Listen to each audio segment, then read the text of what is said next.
అది అందించాలి అని మేము అనుకుంటున్నాం.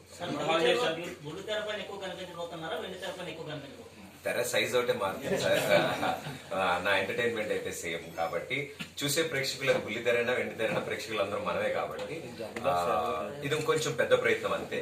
ఏది వదిలేయట్లేదు, ఏది దొరికిన అవకాశం. ఇన్నేళ్ళు నేను 15 ఏళ్ళుగా టెలివిజన్ లో ఉన్నాను.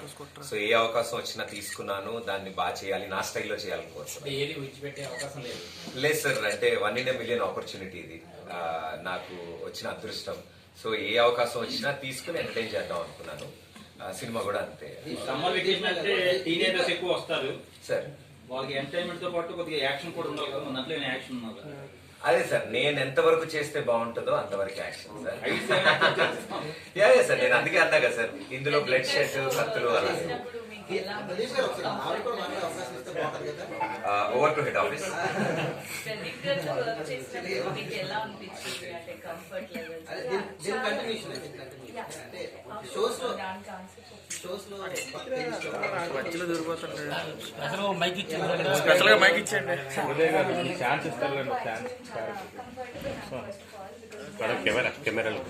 ముందు నుంచి ఒక జర్నీ ఉంది మాకు, and he was very supportive. పాపం త్రూ అవుట్ ద షూట్ నాకు ఏదైనా అర్థం కాకపోయినా చాలా పేషెంట్ గా ఎక్స్ప్లెయిన్ చేసి ఇదంతా చేశారు.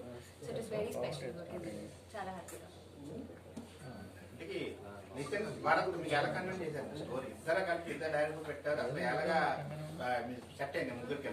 అంటే లేదు సార్, ఇప్పుడు అబ్బాస్ మస్తాన్ గారు లాగా ఇద్దరు కాదు, వాళ్ళిద్దరు ఒకళ్ళే. అదొక RRR అన్నమాట బ్యాచ్ మా వాళ్ళిద్దరు. సో ఏది చేసినా వాళ్ళిద్దరికి స్టైల్స్ ఎప్పుడు టుగెదర్ ఉంటాయి. సో నితిన్ భరత్ నాకు ఇన్నేళ్ళుగా పరిచయం, అందరికీ ప్రేక్షకులకి బాగా నచ్చింది. మేము చేసిన టీ షో కానీ ఇవన్నిటిని దర్శకత్వం వహించిన వాళ్ళే. సో ఇన్ని సంవత్సరాలుగా నాతో ఉన్నారు కాబట్టి నా పాజిటివ్స్ అన్ని బాగా తెలుసు.